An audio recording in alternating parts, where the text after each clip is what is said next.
A paz e o amor de Deus estão com todos nós. Olá, proalunos, sejam bem-vindos a mais uma aula, 12ª do ProEnem 2020. E chegamos agora na reta final, né? São os últimos 3 conteúdos. Na próxima será probabilidade, depois estatística e vamos finalizar o nosso conteúdo de álgebra do ProEnem. Vamos agora para a parte de análise combinatória e números binomiais, que é as aulas 23 e 24 de hoje. Pelo sumário, podemos analisar a parte de análise combinatória primeiro, dos slides 4 a 21. Iniciamos com uma breve introdução, a qual nos leva a fatorial, e fatorial vai ser abordado apenas no slide 6, porque é um assunto bem tranquilo. O princípio fundamental de contagem e os seus exemplos se darão nos slides seguintes, 7 a 11. Tentei colocar vários exemplos que eu achei bem interessante essa parte e também de fácil aprendizado. Princípio da preferência e exemplos dos slides 12 a 14, análogo à parte do princípio anterior. Princípio desprezo da ordem, esse já não tem exemplos, mas cito alguns deles no slide 15. Fórmulas de contagem, dos slides 17 a 21, as quais são arranjo simples, permutação e combinação. São bem tranquilo essas 3 definições e é a parte principal da análise combinatória. Passamos agora para a segunda parte da aula de hoje, números binomiais, que começamos com definição no slide 23 e vemos as suas consequências no slide 24. São apenas 3. As propriedades, por sua vez, são apenas 2, no slide 25. Triângulo de Pascal é o assunto subsequente, no slide 26. Também é bem simples e tem muitas propriedades interessantes. E binômio de Newton, no slide seguinte, 27. Eu coloquei Newton entre aspas, porque ele apenas fez algumas análises, descobertas para casos específicos, em números fracionários e negativos desse binômio.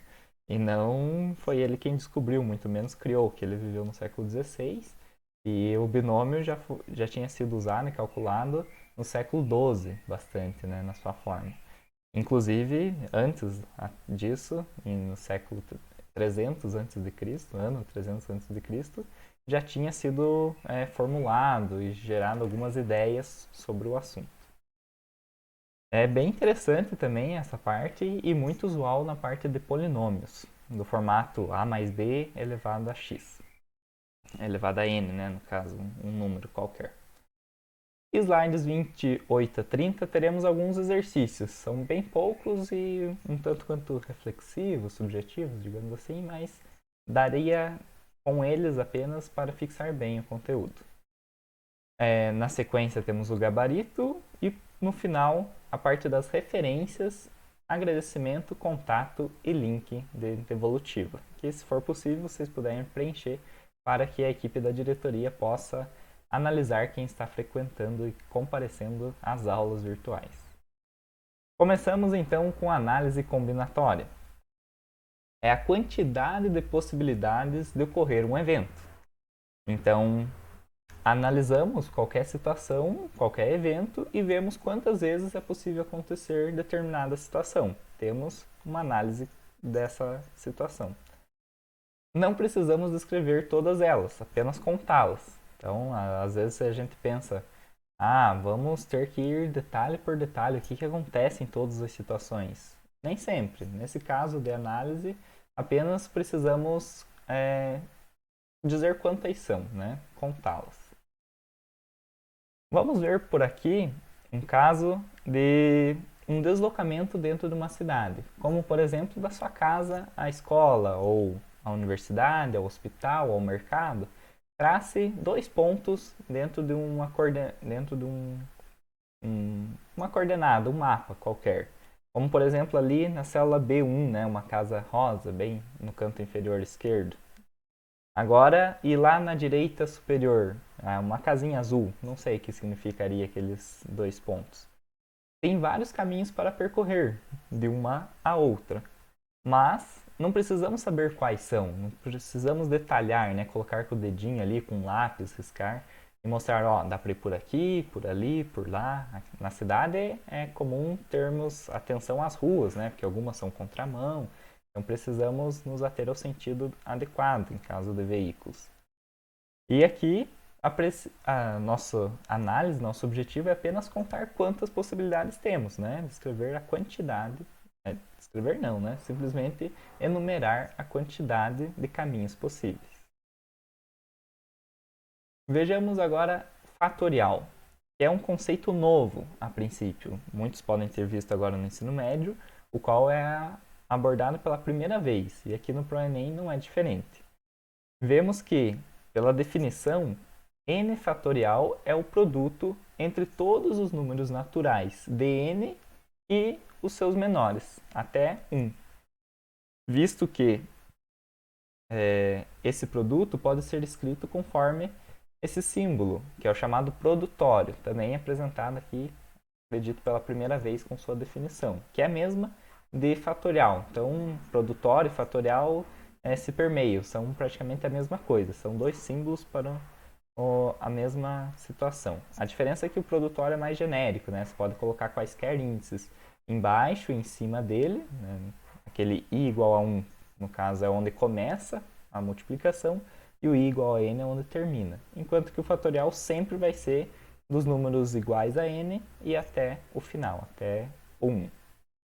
Vejamos nesse caso, para um produtório de i, que seria apenas o n fatorial, temos 1 vezes 2 vezes 3 até n menos 2, n menos 1 ou n. Lembrando que a multiplicação é comutativa dentro dos números reais, então não importa a ordem, se eu somar de n, se eu multiplicarmos de n até 1 ou vice-versa.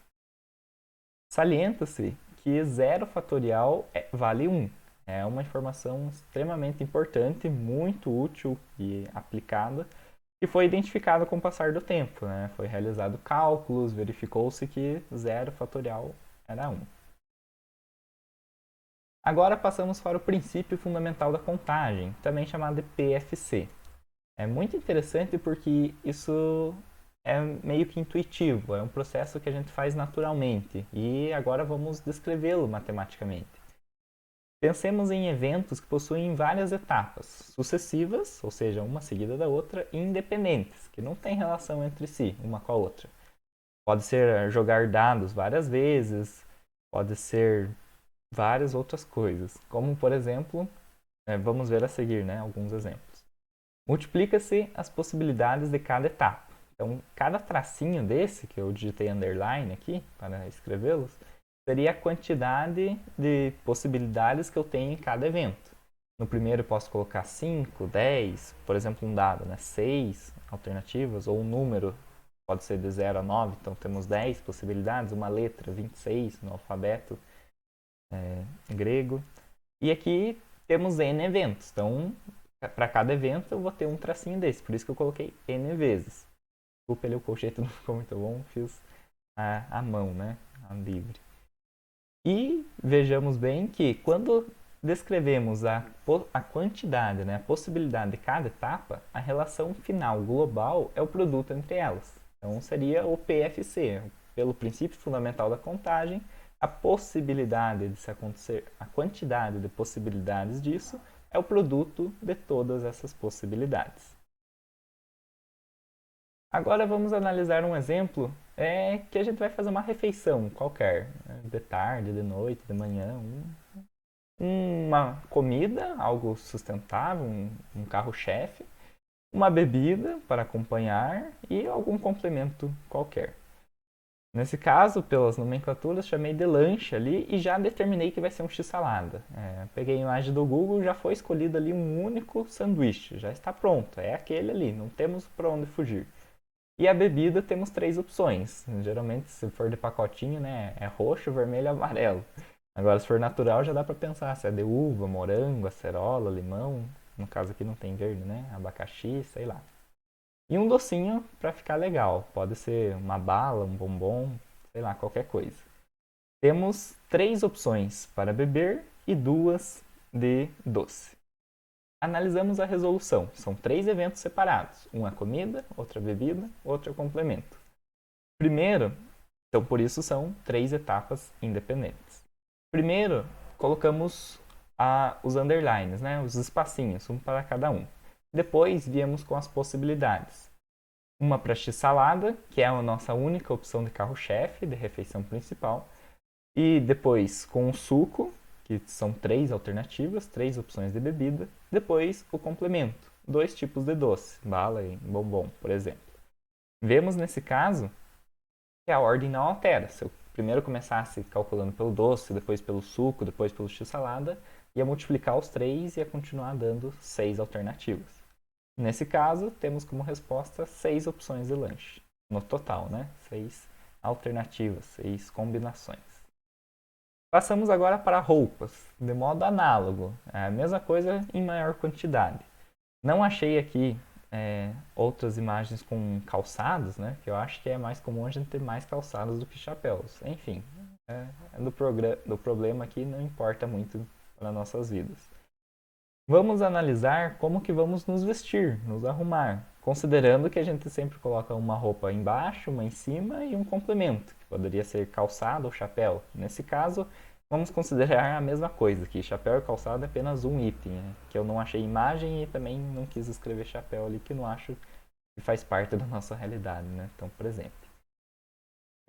Considerando que temos 2 tipos de roupas para os membros inferiores, e 3 tipos de camisetas, além de 4 complementos. Então são várias opções: calça preta, camiseta vermelha e chapéu branco, por exemplo. Calça branca, camiseta amarela e chapéu com bolinha. Enfim, são vários caminhos, cada setinha dessa representa um caminho e se for seguir todas as flechinhas, temos todas as combinações possíveis. No nosso caso, do princípio fundamental da basta a gente verificar que elas são etapas consecutivas, independentes, não tem relação uma com a outra, uma depois da outra, e onde temos 3 eventos, né? Ali os tracinhos, e cada uma delas tem a sua quantidade, as suas possibilidades de escolha, que no caso são 2, 3 e 4, respectivamente, para calça, camiseta e calçado ou chapéu, conforme indiquei. Totalizando 24 combinações. Vejamos agora um terceiro exemplo. Temos no site Tecnoblog uma informação sobre a mudança de placa aqui no Brasil para se adequar e virar um padrão na América do Sul. Analisamos que antes era AAA 1111. Aqui é interessante notar esse caso. E tínhamos 3 letras e 4 algarismos. E agora passamos para o inverso: 4 letras e 3 algarismos. Não me pergunte por que colocaram uma letra no meio dos números e vice-versa aqui, se dava para manter o mesmo estilo. Mas enfim, agora vai ficar padronizado, todo mundo na América do Sul fará assim.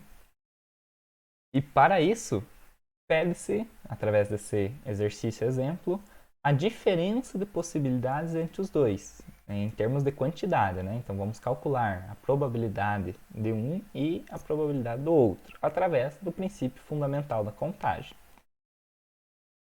Verificamos o seguinte: como temos 26 letras no alfabeto e 10 dígitos no sistema numérico decimal, conforme já foi comentado na introdução, e podem se repetir, né? Não tem nenhuma restrição, pode ser o mesmo em todas elas. Como o exemplo ali, né, inicial da fonte. A1. Constata-se que são eventos independentes, então não depende um do outro. Podemos colocar qualquer letra em qualquer posição. E calculamos assim: colocamos o underline com o asterisco em todas as linhas, que no caso aqui já vai ser texto sublinhado, né? Esqueci desse detalhe para colocar aqui para vocês. E multiplicamos entre si cada evento. Cada evento seria uma posição na placa. Antigamente tínhamos 3 letras, por isso que tem 3 números 26 ali, e 4 números, por isso 4 de 10. 10, 10, 10, 10.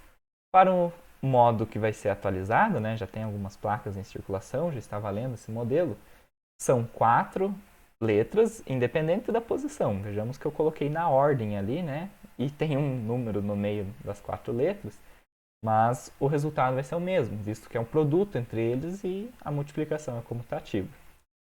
E 3 números. Então, reduziu-se a quantidade de 10 para 3, 10 e a quantidade de 26 para 4, 26, né? Aumentou-se. E isso é comprovado pelo resultado dessa multiplicação. Utilizando a calculadora, vemos que antes tínhamos 175 milhões e 600 mil placas e agora passamos para quase 457 milhões de placas novas. Lembrando, são placas diferentes, então são novas, vão ser acrescidas aí de possibilidades. Olha quantos veículos vão poder ser registrados agora. Mas o exercício pedia a diferença entre eles, então vamos calcular uma subtração. Coloquei em potência ali, primeiro porque não ia dar o espaço do slide, nesse tamanho de número. E segundo porque é para identificarmos uma propriedade das potências. Lembrando, subtração de potências de bases iguais não existe, não tem propriedade nenhuma com isso. Podemos comprovar pelo resultado. 281 mil possibilidades, 281 milhões de possibilidades, desculpe, não é nenhuma relação entre 26 e 10. Não é 26, não é 10, não é 260, não é 2600, não é 26 elevado a alguma coisa, 10 elevado a alguma coisa. É simplesmente o resultado da subtração daqueles dois primeiros números ali em milhões.